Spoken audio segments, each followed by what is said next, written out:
Welcome to NASDAQ Trade Talks. My name is Jill Malandrino, Global Markets Reporter at NASDAQ. Joining us for this segment, we have Jeff Grabaugh. He is U.S. Venture Capital Leader at EY. We also have Roland Austrup, Chief Growth Officer at Inventure. We're here to discuss what deal data reveals about investor sentiment, why fewer transactions could indicate a healthier market, and what that all means for 2025. It is great to have the both of you with us. Certainly, it's been a key conversation in 2025, Jeff, as the expectations for the deal market were quite lofty going into the year. Yeah, so it's been interesting because, and actually, I think there's been some thawing as you look at like public markets, and that's encouraging because if you step back and take a look at that, what it means to the overall venture market is there is an incredible overhang of private companies that need to get out. Capital needs to be returned. So if we do get a degree of thawing and quicker than we thought, that's very encouraging because in the intermittent time, venture capitalists and investors have been looking to secondary markets to gain liquidity. Yeah. And Roland, that really seems to be the trend. What do you think in terms of the pipeline for the back half of the year, if this pent-up demand exists, or do you expect it to be relatively muted because of that trend with companies staying private for longer or accessing different types of markets? Good question, Jill. I mean, in my opinion, there is no shortage of quality deal flow out there. It really has to do more with the macro environment and public markets. And really, I think investors have become a little bit more uncertain. But there's an appetite to invest, and there's enough quality deal flow out there. So I think really, if you have confidence in the overall market, you're more likely to see that thawing that Jeff talked about. Yeah. And Jeff, are there sectors or areas of the market, whether it's regional or sectoral, that show more promise than others? I don't know if I would characterize it as sectoral. I would comment it more on just what companies, fit profile, which needs to be, profitability or a good path to profitability, strong backlog, and true product market fit in things that could excel into the market and get strong aftermarket performance because that's a key to a successful IPO. Yeah, but can I add to that, Yes, of Jill? course, Yeah. Roland. I think really what you see, and this is an interesting commentary on looking backwards, when you see markets dry up a little bit, it has, interestingly, an effect where quality deals stand out. Difficult markets for VC do separate the wheat from the chaff, and good companies that are properly valued, that do have backlogs and commercial activity, can certainly see themselves magnified in the eyes of VCs, and so that can be a positive effect. Which is interesting you bring that up, Roland, because it almost seems as if the deal activity that we saw in the early 2020s, 2021 in particular, some of those lessons and some of that valuation, it needed to happen. You needed to understand what proper valuation was, proper governance, making sure that the balance sheet was reflective of these multiples that were being earned, and it wasn't just a story that plugged into what was the hot sector at the time. I think, some valuable lessons were learned there, and it only plays out well for the public market so that retail investors, by the time some of these deals came to the public, they hadn't seen their IPO prices since then. So I think, proper governance and showing that there's a real business and real revenue is good for the public markets and the investors overall. Exactly. Yeah. Yeah. Jeff, it's interesting. We're starting to see a lot of activity within the crypto market as well. I would imagine the more constructive regulatory environment is catalyst behind that. I mean, that's key because when you have regulatory uncertainty, that's not a good thing and not a strong signal. So, and actually last week there was an IPO in the crypto market that performed well. So that would hopefully be helpful to, the outlook going forward, along with, more greater regulatory certainty.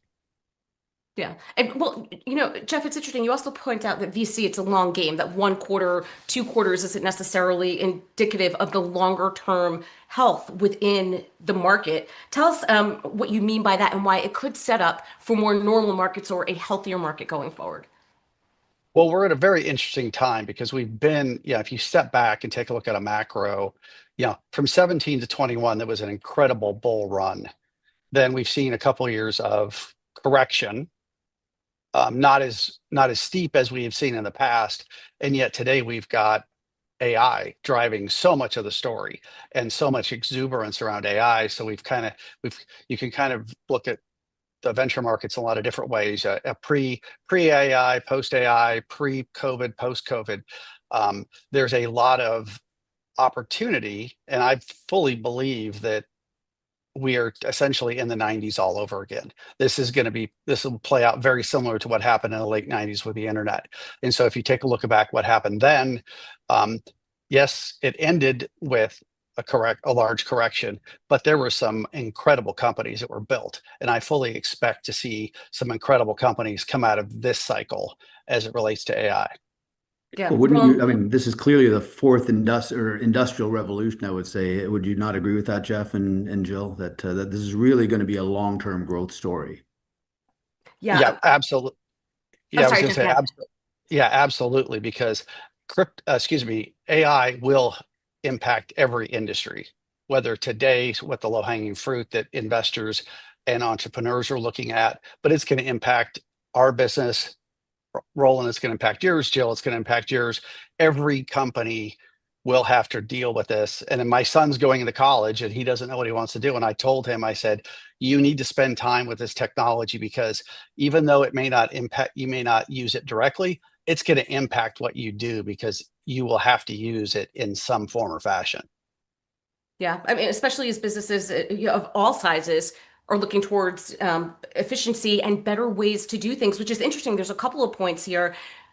I wonder what the environment would look like if, that November, December 2022 timeframe where the generative AI conversation wasn't so front and center. That was the defining moment, to your point about the fourth industrial revolution. I mean, you can almost, timestamp it, if you will. Makes you wonder what the environment from the public and private markets, how they would have acted. I mean, we had some incredible returns over the past couple of years. But to your point, Jeff, about it's not just specific to tech or once technology, right? Energy and utilities, you noted, had incredible deal volume for the first quarter. I mean, if you think about the derivative trade, where we're going to need that energy to support the demand that these emerging Absolutely. technologies create, I mean, that tells you the story right there.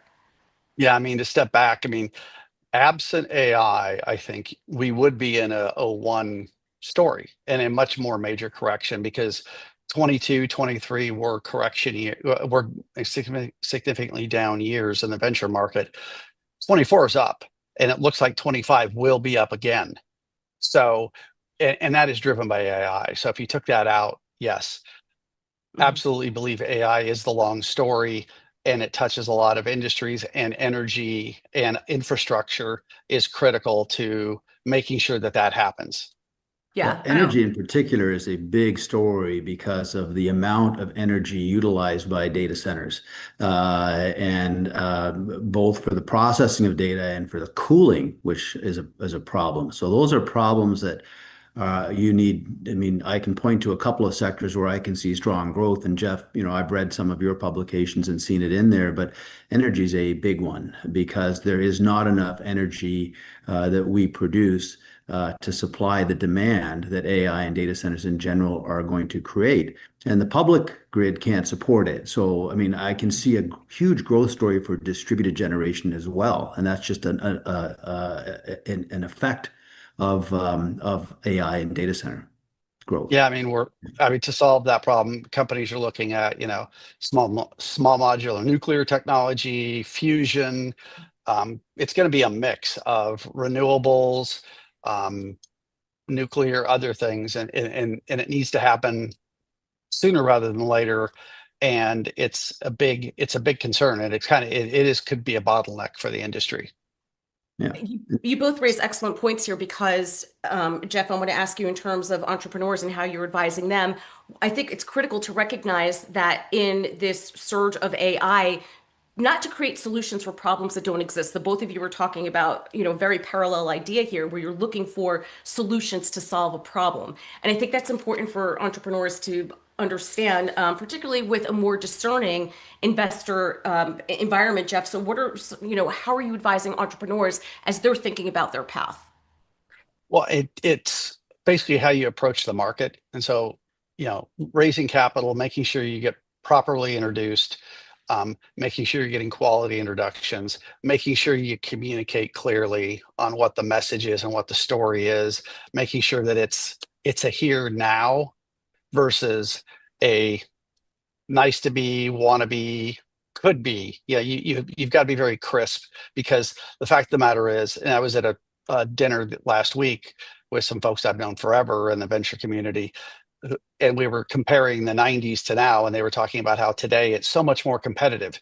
On the venture side and the entrepreneur side, you look at the number of companies, you're competing for attention with an incredible population of entrepreneurs to get to investors who are overwhelmed by communication. So it's figuring out how to get in front of them, make the most of that time, and be crisp, clear, and concise to pitch the value, and then hopefully get into the pipeline to help raise money.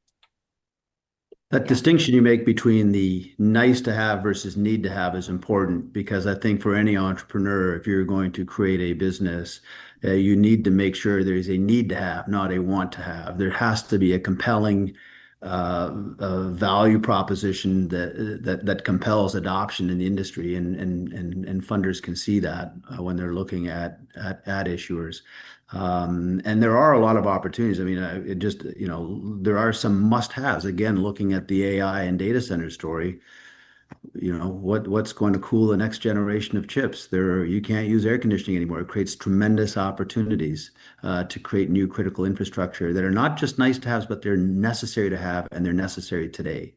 Yeah. So let me ask the both of you this question. Roland, I'll start with you. Because the pace of technology and innovation is advancing at such a rapid rate, does almost the life cycle of companies, is that going to advance at a faster rate as well if these solutions need to be delivered more quickly? I mean, do you have the luxury of perhaps staying private as long as companies have stayed private, or deploying technology at scale?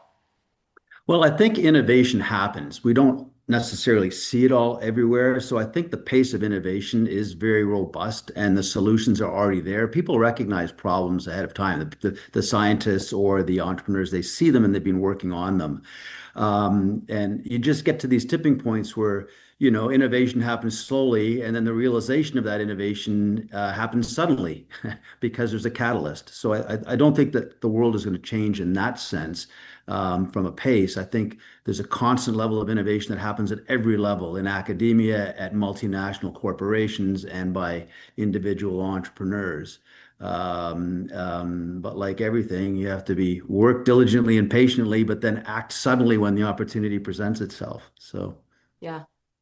I'm glad you brought up the academic angle as well, because I mean, they're just breeding grounds for entrepreneurs and incubators and so forth. And the contributions that they have to the public and private sectors is you can't even put a value on that. So Jeff, to wrap up here with your outlook. Yeah, from a venture perspective, we see a lot of opportunity 2025 and beyond, to kind of expand a little bit of what Roland was talking about in innovation. It's happening, it's real, it's now. In the analogy I was drawing to the 90s, in the 90s, internet was first taken, internet-led, the adoption was by consumers. It was a consumer-led adoption. Now it quickly got itself into enterprise. Back in the 90s, if the internet went down, you didn't get a book. Today, if the internet goes down, you can't move money, you can't complete transactions, you can't get a hotel. There are so many things you cannot do. Today, AI is being led by enterprise. Enterprise adopts a little differently. It can be a little wonky. Enterprises have quarter-to-quarter issues they've got to deal with and be able to show more return. But the long-term trend is there, and we fully expect that to happen. We're hearing it from our clients. We're looking at how we apply AI to our business. So we see a pretty good future. The only challenge that will be out there is what happens to the existing companies that were kind of pre-AI and have, last race in 2021, and how they work themselves out. All right. We appreciate both of your insights. Thanks for joining us on Trade Talks. I'm Jill Malandrino, Global Markets Reporter at NASDAQ. Thank you.